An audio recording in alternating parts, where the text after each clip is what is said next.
O homem colocou os pés na lua e ainda pisa, incerto, inseguro, trôpego.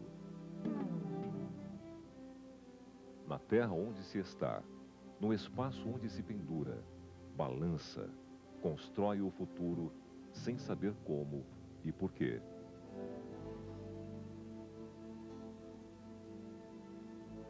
Enquanto o conhecimento ultrapassa fronteiras e a tecnologia dá grandes saltos, ainda preso ao passado, o homem engatinha.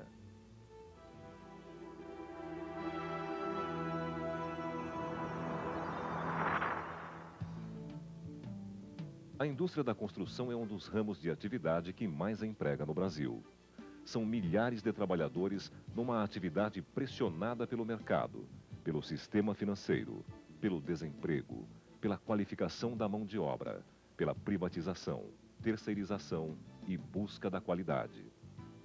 No entanto, ela caminha lentamente, ficando atrás de outros setores que avançam com modernas tecnologias, equipamentos e processos. Mais do que constranger, essa situação contrapõe-se aos objetivos básicos de toda empresa moderna. Por que esses objetivos não vêm sendo atingidos? Esse é o grande desafio dos empresários da construção.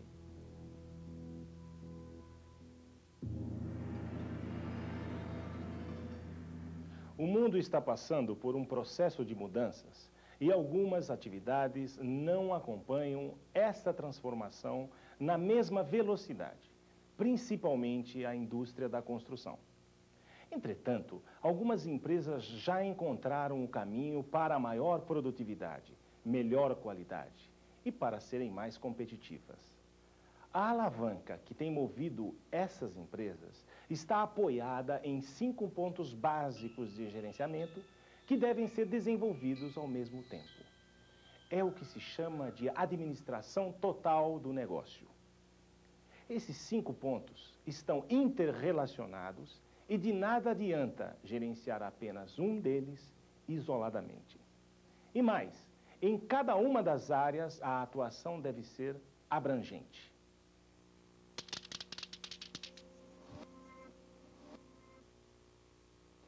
Hoje, as empresas administram os seus custos parcialmente, ou seja, não possuem o controle dos custos gerados dentro do processo como um todo. Desde as atividades de identificação das necessidades dos clientes até a manutenção de obras acabadas. Antes, o preço era determinado pelo custo ao qual se acrescentava o lucro desejado. Depois, a competitividade fez com que o preço fosse determinado pelo mercado. Agora, o preço é determinado pelo mercado e pelo lucro estabelecido para remunerar o capital. Portanto, para se obter lucro, o custo deve ser muito bem administrado. As empresas necessitam aperfeiçoar o orçamento, o planejamento e o controle, e conhecer as suas perdas reais, principalmente as provocadas por falta de coordenação de projeto, falta de planejamento das atividades, compra de materiais, falta de métodos adequados de execução, falta de racionalização de trabalho, retrabalho em obras, perdas de materiais, transporte de material na obra, acidentes no trabalho e muitas outras.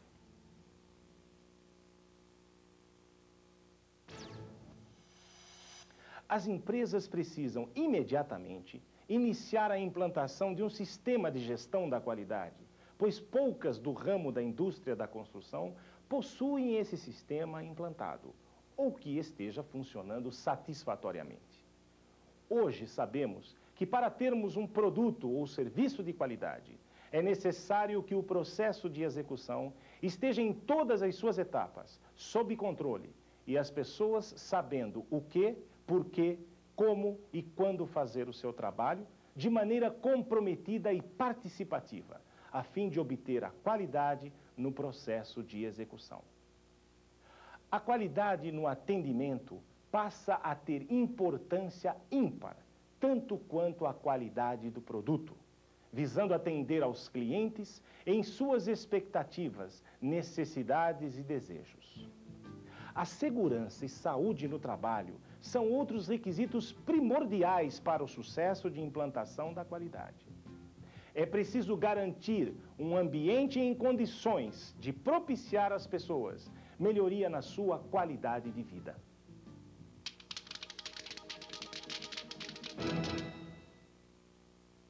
Muitas empresas não conhecem seus verdadeiros índices de produção.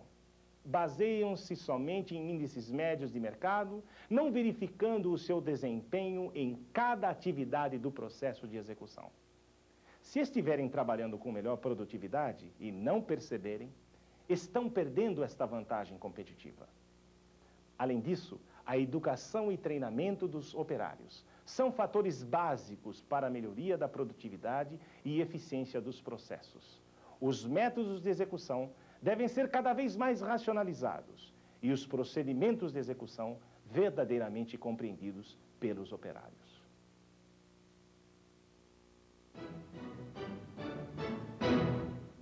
As empresas devem valorizar cada vez mais os seus recursos humanos, através da constante educação e treinamento dos empregados, estimulando a criatividade e o progresso e proporcionando a eles oportunidades de crescimento individual e profissional. Ações devem ser desenvolvidas para que as pessoas percebam e se conscientizem de que a mudança é necessária. Tenham visão de futuro e de novos horizontes. Desenvolvam ações através de trabalho em equipe. Se envolvam no processo de mudança, propiciando a redução do medo. Atuem nas crenças, práticas e sistemas gerenciais. Valorizem a execução dos produtos e serviços. Também fazem parte da administração dos recursos, a aquisição e o estoque de materiais, e a administração do canteiro de obras.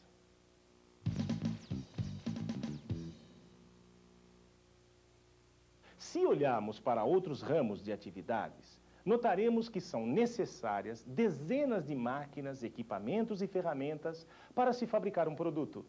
No entanto, a construção utiliza pouquíssimos equipamentos e máquinas para executar um edifício.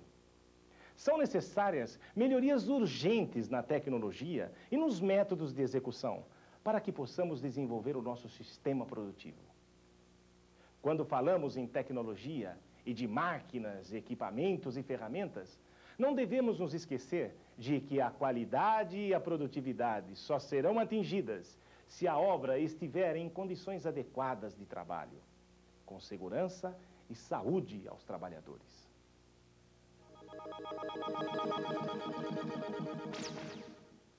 Não se pode esperar qualidade e produtividade na obra sem as condições mínimas de vida, como um alojamento decente, com vestiário, chuveiros, área de lazer, refeitório, assim como refeições com as calorias indispensáveis para um dia de trabalho. De um ponto de vista mais profundo, a dimensão humana da qualidade diz que desde que haja qualidade na vida das pessoas, haverá também qualidade nos produtos e serviços que elas oferecem. O crescimento de uma organização depende do trabalho realizado por seus homens, e o crescimento do homem está diretamente ligado ao seu trabalho, devendo ser um meio para a sua plena realização profissional e pessoal, que o torna mais satisfeito e feliz. Hoje, uma condição básica de sucesso é ter nas obras pessoas motivadas para o trabalho. Para isso, elas precisam estar comprometidas, necessitam participar do processo e só vão participar se tiverem informação correta de como executar o seu trabalho e a importância deste para o sucesso do empreendimento.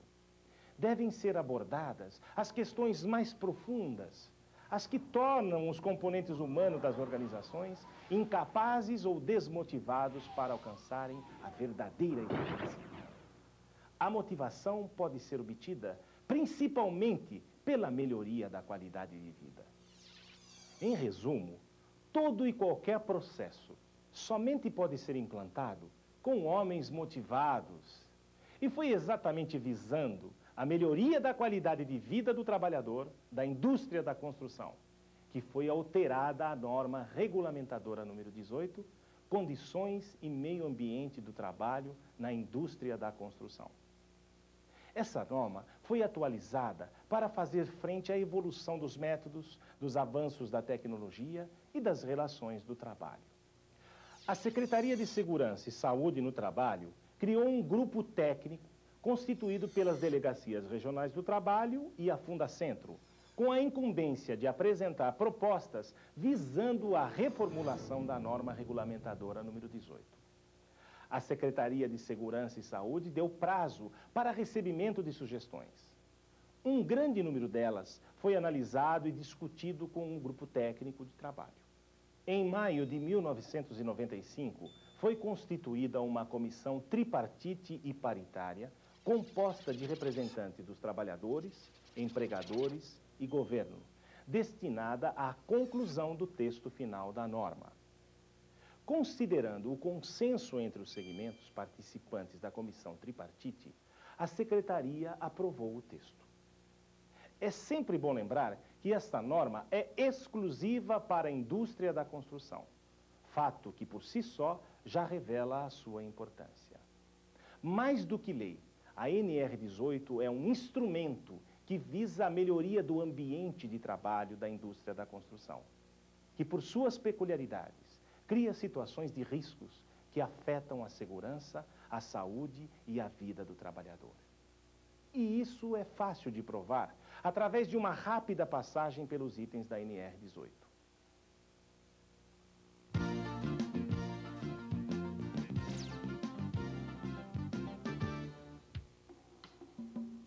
A comunicação prévia é um documento que deve ser encaminhado à Delegacia Regional do Trabalho antes do início da obra e deve conter endereço, tipo da obra, datas previstas de início e conclusão e número máximo previsto de trabalhadores.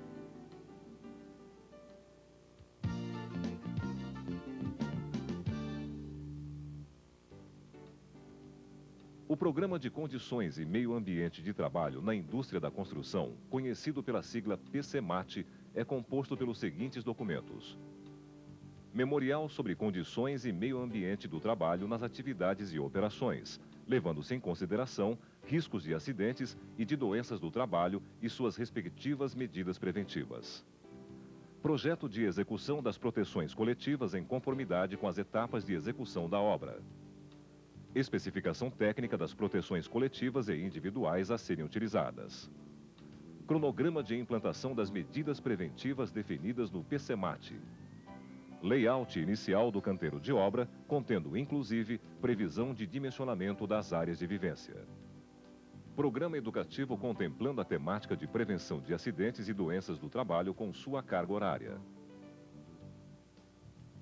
O Programa de Condições e Meio Ambiente de Trabalho na Indústria da Construção, PCMAT, deverá ser elaborado e implantado nos 2 primeiros anos de acordo com o número de trabalhadores. Estabelecimentos com 100 ou mais trabalhadores a partir da data da publicação da norma, ou seja, 7 de julho de 95. Estabelecimentos com 50 ou mais trabalhadores a partir de 7 de julho de 96. Estabelecimentos com 20 ou mais trabalhadores a partir de 7 de julho de 1997.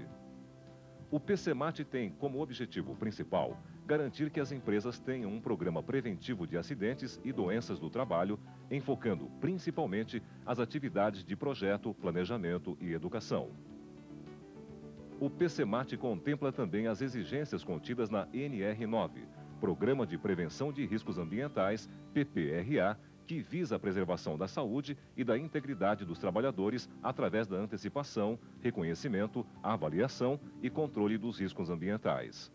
São considerados riscos ambientais os agentes físicos, químicos e biológicos.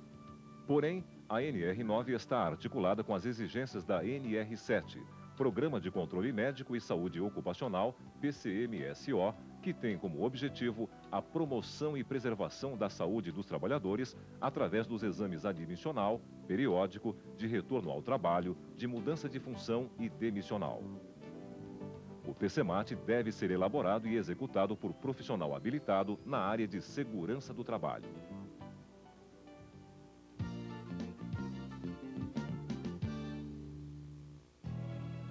O grande destaque das alterações da norma são os itens referentes às áreas de vivência. Os itens mais importantes são os seguintes. Não é permitido um deslocamento superior a 150 metros do posto de trabalho aos gabinetes sanitários, mictórios e lavatórios. A instalação sanitária deve ser constituída de lavatório, vaso sanitário e mictório, na proporção de um conjunto para cada 20 trabalhadores ou fração, bem como de chuveiro, na proporção de uma unidade para cada grupo de 10 trabalhadores ou fração.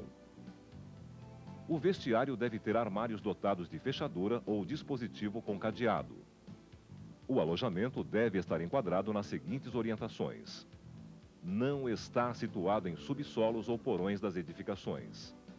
Área mínima de 3 metros quadrados por módulo composto por cama e armário, incluindo área de circulação. Pé direito de 2,5 metros para cama simples e de 3,5 metros para beliche. A cama superior do beliche deve ter proteção lateral e escada. As dimensões mínimas das camas devem ser de 80 centímetros por 1,90 metro. A distância entre o ripamento do estrado deve ser de 5 centímetros, dispondo ainda de colchão com densidade 26 e espessura mínima de 10 centímetros.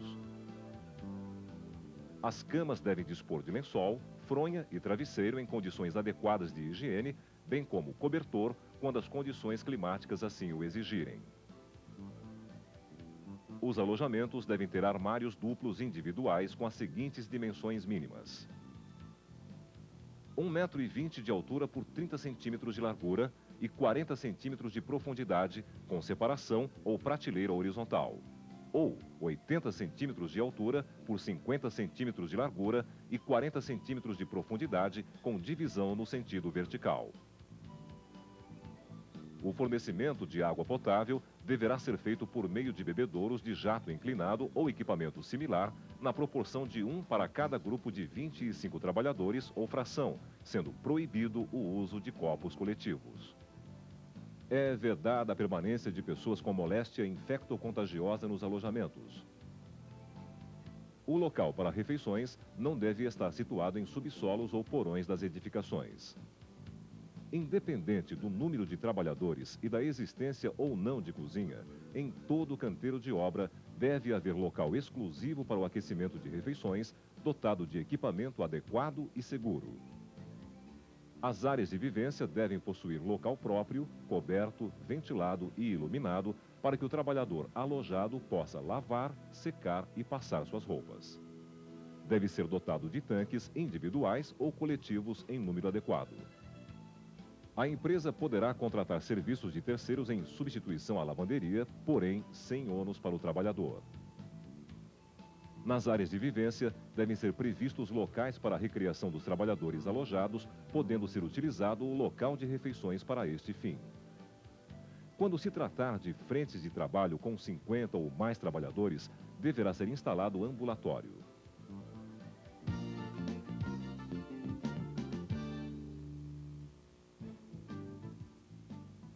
Nos trabalhos de demolição, escavações, fundações e desmonte de rocha, a NR 18 traz como principais alterações o seguinte: deve ter responsável técnico legalmente habilitado. Os taludes instáveis das escavações, com profundidade superior a 1,25 metros, devem ter sua estabilidade garantida por meio de estruturas dimensionadas para este fim. Para a elaboração de projetos e execução das escavações a céu aberto, serão observadas as condições exigidas da NBR 9061/85 da ABNT. Os taludes com altura superior a 1,75 metros devem ter estabilidade garantida. Em caso específico de tubulões a céu aberto e abertura de base, o estudo geotécnico será obrigatório para profundidade superior a 3 metros.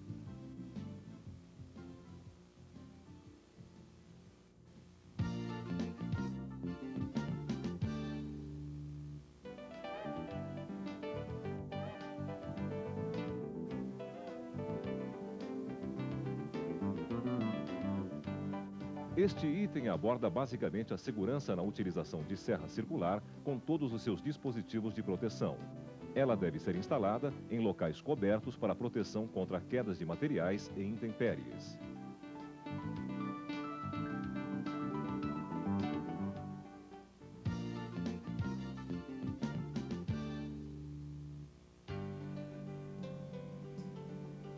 A área de trabalho onde está situada a bancada de armação deve ter cobertura resistente para a proteção do trabalhador. Devem ser colocadas pranchas de madeira firmemente apoiadas sobre as armações das formas para a circulação dos operários.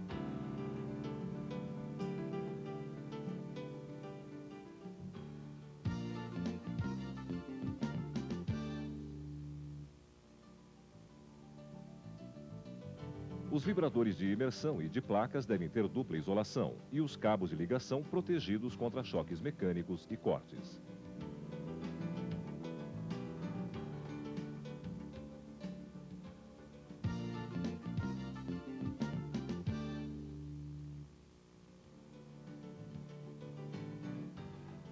A colocação de pilares e vigas deve ser feita de maneira que, ainda suspensos pelo equipamento de guindar, se executem a aprumagem, marcação e fixação das peças.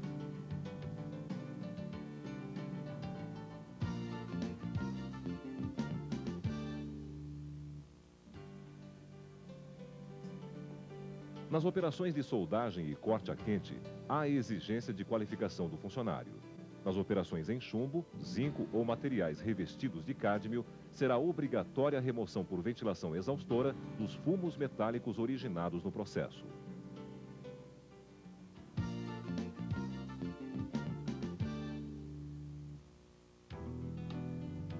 As escadas provisórias de uso coletivo devem ter largura mínima de 80 centímetros, tendo pelo menos a cada 2,90 metros de altura um patamar intermediário. É proibido o uso de escada de mão com montante único. As rampas provisórias não devem ultrapassar 30 graus de inclinação em relação ao piso. E naquelas com inclinação superior a 18 graus, devem ser fixadas peças transversais espaçadas em 40 centímetros no máximo.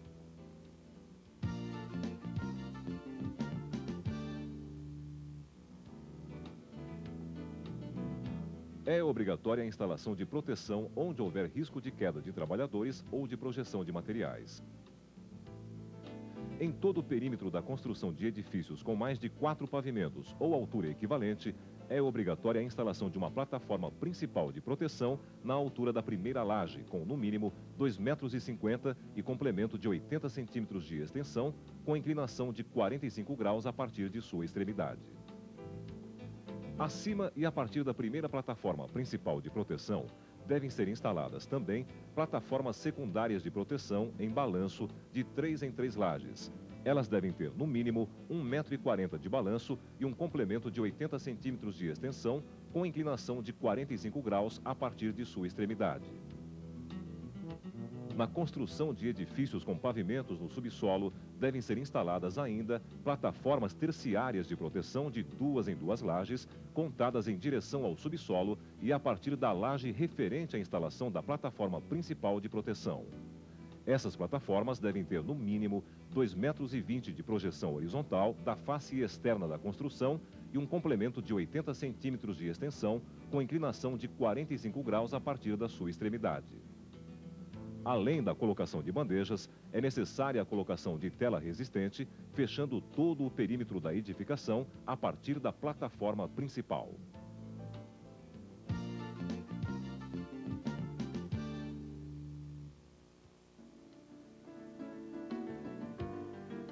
Todos os equipamentos de movimentação e transporte de materiais e pessoas só devem ser operados por trabalhador qualificado que terá sua função anotada em carteira de trabalho. É proibido o transporte de pessoas por equipamento de guindar. É obrigatória a instalação de cancela no acesso de entrada à torre do elevador de passageiros, equipadas com dispositivo de segurança que impeçam a abertura quando o elevador não estiver no nível do pavimento.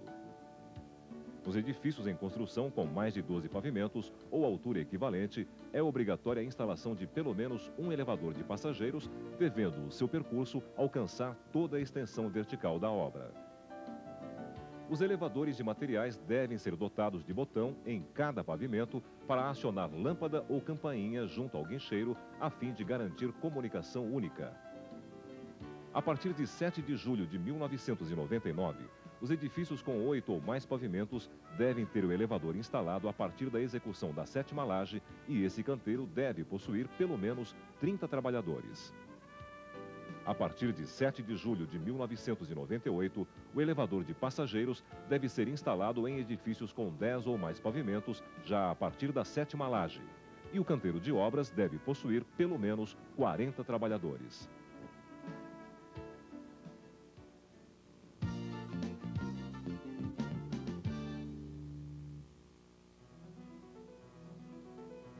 É proibido o trabalho em andaimes apoiados sobre cavaletes que possuam altura superior a 2 metros e largura inferior a 90 centímetros. Os andaimes de madeira não podem ser utilizados em obras acima de 3 pavimentos ou altura equivalente.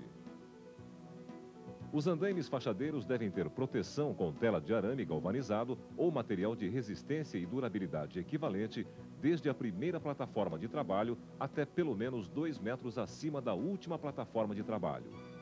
Em quaisquer atividades em que não seja possível a instalação de andaimes, é permitida a utilização de cadeira suspensa, sustentada por cabo de aço.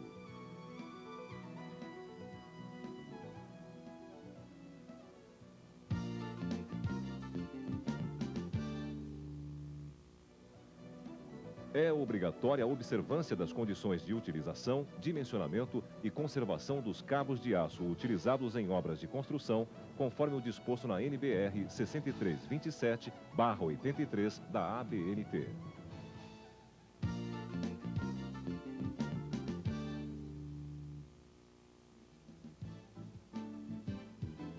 A NR 18 estabelece que devem ser usados dispositivos que permitam a movimentação segura dos trabalhadores, sendo obrigatória a instalação de cabo-guia de aço para a fixação do cinto de segurança tipo paraquedista. A norma proíbe o trabalho em telhado sobre fornos ou qualquer outro equipamento que haja emanação de gases provenientes de processos industriais, devendo o equipamento ser previamente desligado para a realização desses serviços. Também não é permitido o trabalho em telhados em dia de chuva ou vento, bem como concentrar cargas no mesmo ponto.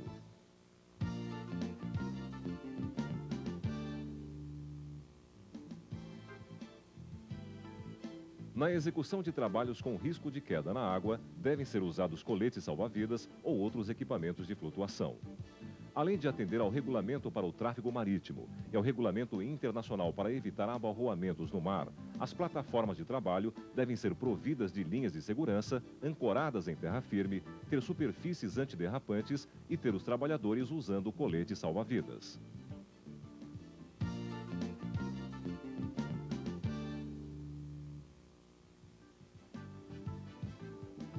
O trabalho em locais confinados deve incluir inspeção prévia, avaliação de riscos, monitoramento, ventilação local exaustora e elaboração de ordens de serviço.